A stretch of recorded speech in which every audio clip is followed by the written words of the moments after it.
Yo, Josh from Athletic Preparation here, and before we get into the exercises of our ACL prevention program, we are just going to give you an overview of what happens and occurs when ACL tears. And the reason we're sharing this with you is because it's going to have greater understanding and greater context when we show you the exercises. You're going to know exactly what we're looking for, and it's going to keep you ahead of the curve. So the ACL just simply stands for your anterior cruciate ligament, and what that basically does is this attaches from the back of your thigh. So obviously the top part is your thigh right here. It comes back down and attaches into the front of your shin bone, or your tibia basically. The main purpose of this ligament is to prevent forward sliding. So it basically acts as a brake, so from these two bones separating from one another. This best can be easily visualized by using a rubber band. So a lot of my physical therapist friends use this as an example. So again, the left hand is going to be your femur bone, so the top of your thigh, and then down here is going to be at the bottom. And so what happens is the knee should typically just fold forward and backward, flex and extend in that manner. So your ligament is pretty much expecting that to happen, just flexion and extension. What happens that occurs for injury when the ACL goes on is a shear force. And a shear force is basically a combination of two. So number one, it's normal flexion extension, but also rotation. So that's really when we get into trouble. So if you think about like twisting off a bottle cap, that's what basically occurs when the ACL pops. If you think of most things, every time if we're trying to break something in half or snap a piece of wood, we end up twisting it and grinding it. And so not just going in one direction, but also adding different dimensions to it. So that's what causes trouble for our ACL at our knee joint. So now that we know what a knee conceptually looks like on the whiteboard, what caused the ACL tear, let's just go over it real time with a real human, a real knee. So again, your knee just likes to flex and extend. So again, when I'm extending, my leg's going straight. When I'm flexing, my heel's coming towards my butt. So again, when my knee is extending, I'm using my quads, muscles in the front of my leg, and again, when I'm flexing the knee, I'm using my glutes, hamstrings, stuff like that. So now, again, what causes the ACL to tear, again, a lot of times, is when we are planting. Most ACL injuries are non-contact, meaning nothing comes and smashes into my leg, which causes me to blow my ACL. So a lot of times it's a lack of athletes' body weight and force absorption that causes the ACL to tear. So again, when I'm cutting, forces can occur. If I'm sprinting, I can have up to 3, 4, 5 times forces of my entire body weight transfer through my knee and through the rest of my muscles when I'm trying to cut and change direction. So if you're just a 100-pound athlete, you can have 500 pounds of force going through that, putting stress into that ligament, which again is going to cause it to snap, especially if your athletes have not been strength training and doing things properly. So when I'm sprinting forward and I'm going to change direction, it doesn't really matter what sport, basketball, volleyball, soccer, football, it doesn't really matter. If I'm traveling forward at a high speed and then I try to basically change direction, I'm not only going forward, but I'm going to start traveling laterally. And again, that's where a lot of times the ACL gets stuck. If your foot gets caught in the turf, or again, anything like that, your body's not ready to accept all that body weight onto that one leg. So what happens is, my foot plants, my knee might collapse in, which again, that knee's gonna start opening up, but my body weight might go over top. So all that stress gets applied into that knee joint down here, and again, that's what typically causes the forward sliding and also the twisting, and boom, there goes your ACL. So we need to make sure that the athletes are in the weight room, they're doing the strength training in the off season, they have dedicated off-season training, meaning speed training, weight training, not all year round sport-specific training, so that way they never have time and energy to dedicate to building bigger muscles, stronger muscles, more resilient bodies, so they can withstand the demands of their sport. Now we're simply going to share with you our top exercises for ACL injury prevention, as well as what we're looking for as athletes are doing them.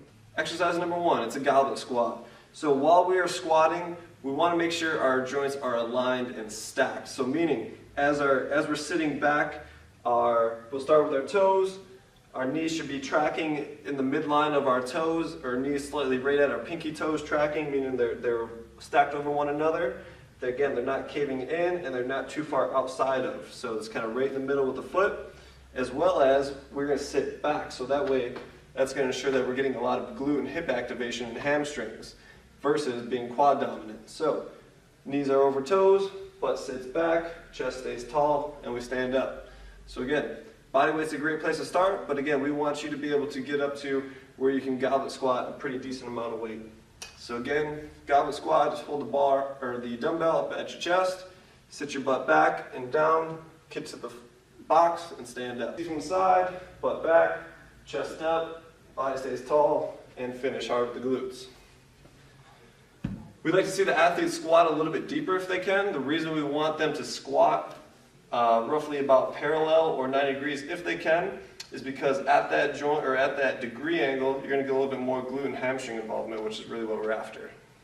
Another great drill that's great for ACL prevention is more so a warm-up exercise, but we call it a bowler squat. So you're basically going to stand starting next to a medicine ball, a dumbbell. Again, we'll work our way to the ground as we progress and get harder. So again, you're just going to stand on the one leg, make sure our weight is loaded in our heel, and then with our opposite hand, we're going to reach down and get to that weight and then come back up. So the whole purpose again of this knee is we don't want this knee tracking too far in or tracking out. We want to make sure it's staying nice and lined over the middle of your toes, and again, we are using our hips to get down to the ground versus reaching with our back.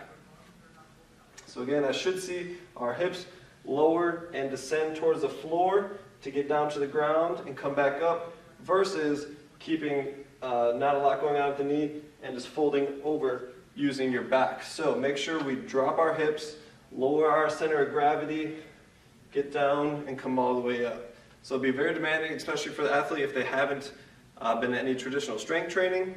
All right, single leg RDLs. RDLs are going to demand a little bit more from your hamstrings. So we're just going to stand again on the one leg, almost similar to a bowler squat. This time we're going to have a lot more action occurring at the hip, a lot less bend and movement occurring at the knee joint. So again, we're going to stay nice and tall with our posture, weights loaded through our heel, and again, we're just going to pivot forward through our hip, pushing our hips back, traveling back, and from this point you should feel a lot in your glutes and your hamstrings. If I could maintain my balance, and then drive through and stand up. So it's very important that our hips are traveling back, back, back, back, back, back, back. Posture never changes or loses. You can snap those hips through, fire them, and finish it with a nice good glute squeeze. So again, just reaching back, and then snap those hips through. If you need to see one or two from the front real quick, again, knee is traveling over the middle of the foot, those toes. Weights in the heel, and pull through. A common thread that you're going to see in a lot of our ACL prevention exercises is they target the athletes, their glutes and their hamstrings. And the reason we do that is because those help aid in the braking forces. So a lot of the stress that ligament is exposed to, these muscles, again, help the ACL joint and that braking mechanism that it sees. We focus a lot in the hip joint too, more specifically, is because the hip, again, controls typically what controls on at the knee. So a lot of times, if something occurs at the knee, it's a lot of times because something faulty could be going on in the hip. So a lot of times the lack of glute activation. So think of your glute as like the steering wheel, and then your knee is like the wheel of your car. So whatever you do at the wheel typically affects what goes on at the tire itself. The last thing we're going to share with you is glute ham sliders. A lot of times you see these done on physio balls. We can do this with many different variations. But again, we're also going to slow down the tempo when we do these things. And the tempo is basically how fast or how slow we perform the exercise. In this situation, we're going to go a little bit slower. The reason we're going to do that, the longer time that muscle's under tension and under stress, the longer time we have the ability to make that mind-muscle connection, increase the inter and intramuscular coordination of those hamstrings. So basically, it's just going to help you control what's going on at your knee a little bit more. We're going to put our heels on the sliders. Again, if you don't need the sliders, nothing special about them. You can use furniture movers, you can use paper plates on the carpet or a hardwood floor. So we're going to start from a glute bridge position. So again, knees, hips, shoulders in this one nice straight line. And again, I'm going to take about 4 seconds for my legs to go straight. So about 4, 3, 2, 1, and then we're just going to pull our heels back up, reset, 4, 3, 2, 1, until my legs get fully straight, and then repeat. If we want to make it harder, instead of resting at the bottom, we could just come back and just do a normal curl. So as we're going out, 4, 3, 2, 1, I can demand more of the athlete by having them curl back up. So again, 4, 3, 2, 1, and never letting them rest those hamstrings and glutes. So again, those are just a couple micro progression. There's a ton of things we can do. We can do single leg variations, but again, we just want to keep it simple for you. These are just some of our simple go-to exercises, so make sure you go ahead and use them.